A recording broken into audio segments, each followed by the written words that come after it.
So welcome. It's a great pleasure now to invite the Premier to open the exhibition for us. Mr. Premier, thank you very much. Well, thank you, Michael. Can I firstly also acknowledge the traditional owners of this land and acknowledge we are in perhaps the most sacred European spot anywhere in Australia, because it was here, after all, that the first governor, Governor Phillip, operated, where he created the first orders, created our first documents and started our history of public administration.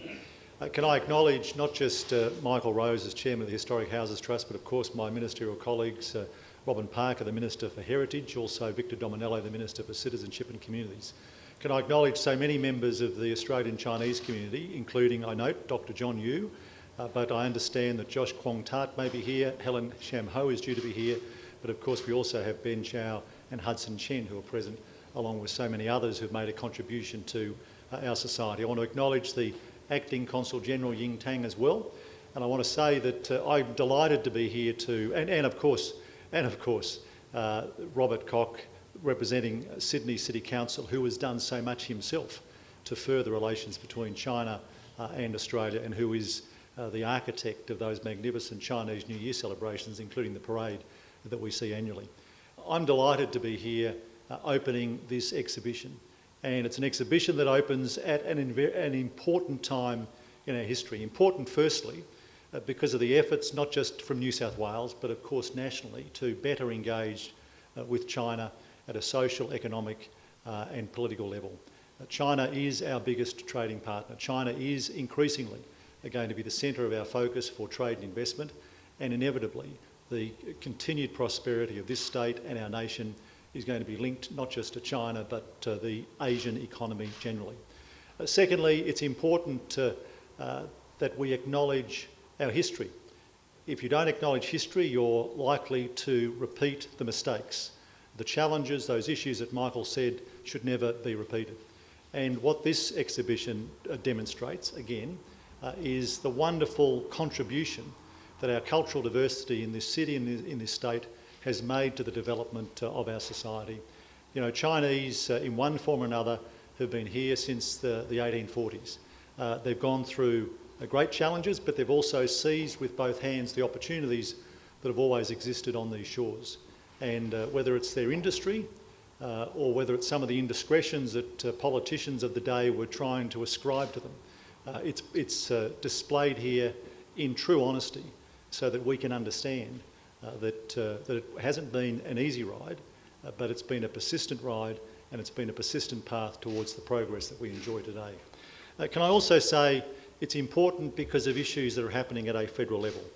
In commendably seeking to protect freedom of speech, we must not lower our defences against the evil of race and religious intolerance.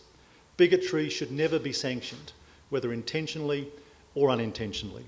Vilifications on the grounds of race or religion is always wrong. There's no place for inciting hatreds within our Australian society. We are, after all, the envy of so much of the world when it comes to our society.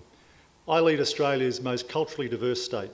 We're a city in which for more than 200 years we have welcomed people from around the world. Our diversity, their culture and contributions are the foundations of New South Wales' past and future success, and we must avoid actions that would undermine those foundations.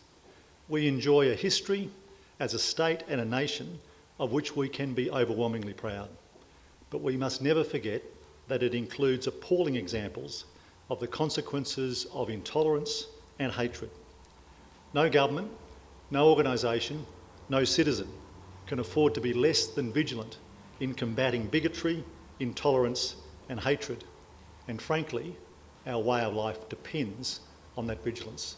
So for all those reasons, I'm delighted to be here opening this exhibition. I want to congratulate Nicola Telfer, the curator, for what is a significant addition, not just to this important museum, but to the cultural life of Sydney. I hope that it is a well-attended exhibition because, as I say, for all those three reasons, the importance of China to our economic well-being, the significant contribution that Chinese and other migrants have made to this city and state, and of course the need to be ever vigilant ever vigilant against the evils of hatreds that exist within our society that are highlighted in this exhibition, but that regrettably still exist today. This has come at an important time in this city, in this state and in this country, and I wish you all well. Thank you.